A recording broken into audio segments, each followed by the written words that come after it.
clear tu zong zong te in zawa in chibai kabuk le vek cheuni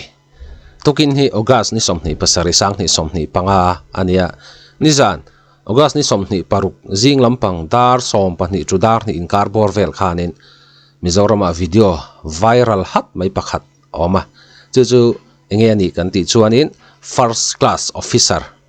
a video kha viral na sam maya sang ni som pakua kum khanin e so huati kha viral le chiam maya tuna first class officer mi aron viral le dona hi social media site sang an post dar to tuna po hianin FB group pakhata an post ka mu mi hian ta jingkan thochi chu ka han en chu an loin hawngal bor mai jingkar kara khanin an loin hawngal bor mai pakhat line first class officer kan hi chu ka kha ka bale ka dei te aron ti kual vela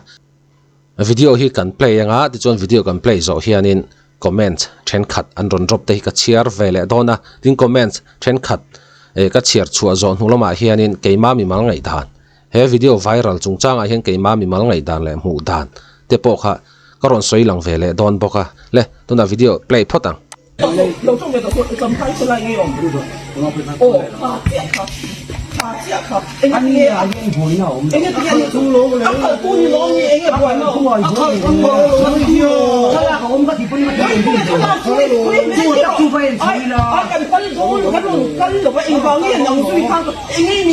driver kan first class officer dong ani driver ini heavy driver boy ni la scooty driver la kei sarkar ke to first class officer ni tungkal mai dia kan super in ang pon in super ina nang driver hiam lo jau an ni na sarkar driver po ni lo kan kei first class officer ni na awang mo en ang authority ni awang pi kan hiam lo ni chu kha anita apui mia le maya comments kan share main thara khianin PWD ti ain tarku maya PWD lampanga first class officer ani ngai ka ringa eng po chuni ta se he video a hianin tunge thiam lo jok ti lama kha ka ron soitum ani lova he video viral mang hianin keima mi mal ngai dan soi theina right kanaya chumi mang chong ka ron soi mai don ani le tuna chong comments then khat kan chiar lokang driver musit chu ke in kal ro se nang driver hian kai first class officer he ron kal ro itiamo eng danin nge min kau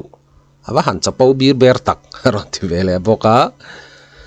eng angpon first class officer po ni se athan tura lai thei don si lo o lein hnuaya chuan first class le class lo om lo ania eng ma hi chapo pui tur le in chuan tur kan nei lo aron ti vele boka thu chiang angai lo athiam jok chu an chapo mai ni mei che ho hi chu zir sang po le an chapo an vain katilo ma se za som ko hi chu an chapo du chuan min ron sel ro se ma se adikasin aron ti vele boka first class officer hi ka lo chiang mang pek lowa kan pi zara azara tak meu first class officer ka riat thiam pha veta elo mom hleang chapo rem calling benopia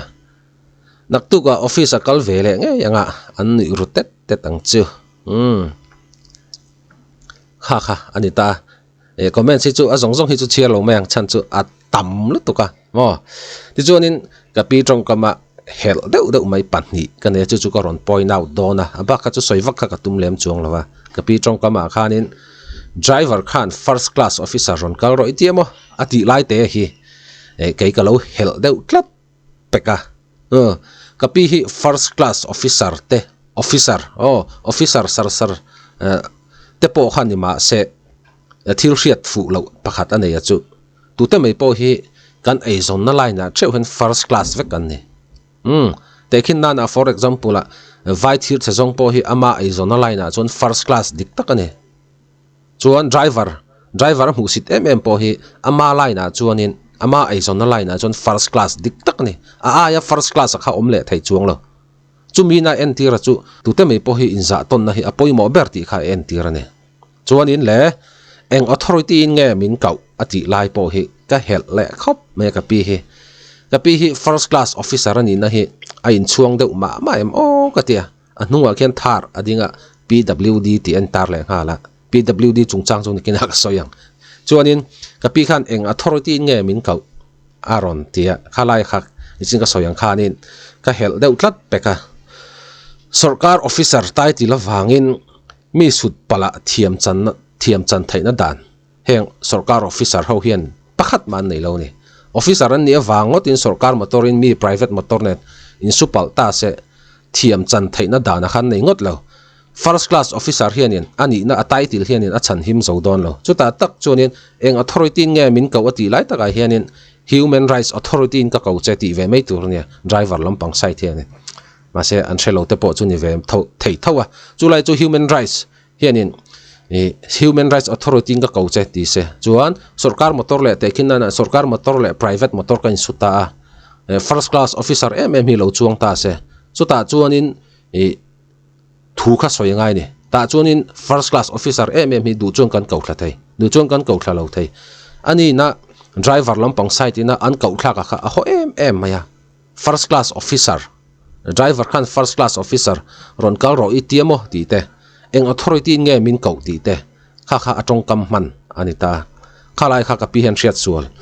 sual wanga te po ngai taila tin government heng officer lian pui te government servant an ni ti hi an shelo em ni chu okatia mi pui rong bol tu rota na sarkarina aroi mek te an ni chu lai chu ni poimo lai ber chu tuna hen mizoram hun sang hianin heng officer lian pui hi an ni na chuan lam hianin a in da sang thin lo tuka atak taka lo chuanin tax kan pek kling khom atanga hlola an ni ti hi frank do takin ka soi do abikin PWD ngat phe chu mizoram kong a hi chuanin proud deuh hianin motor hi tlan vak lo se ka du khop mai PWD bi ki chu abikin an kong pui en kol bi ka ngat phe chuan an kong pui siam thi a che thei leng hala al kong pui an siama kong an siama al kadra an han luan an han metal te hi a cha zong hi samzai ne a cha zong hi an ang a ti vel tur ni chung tiang khop chuan kong pui siam an master leng hala PWD hianin chu lai kara an hnunga PWD tin tar chungin first class officer ron kal ro itiamo ti te eng authority nge min au ti te abuai hlak khop mai ka pi hi eng po chu ni ta se le khati zong kha voin tan video kan siam thei chu ni le phot ta se ni danga video thar dang nai kan hule theu don nia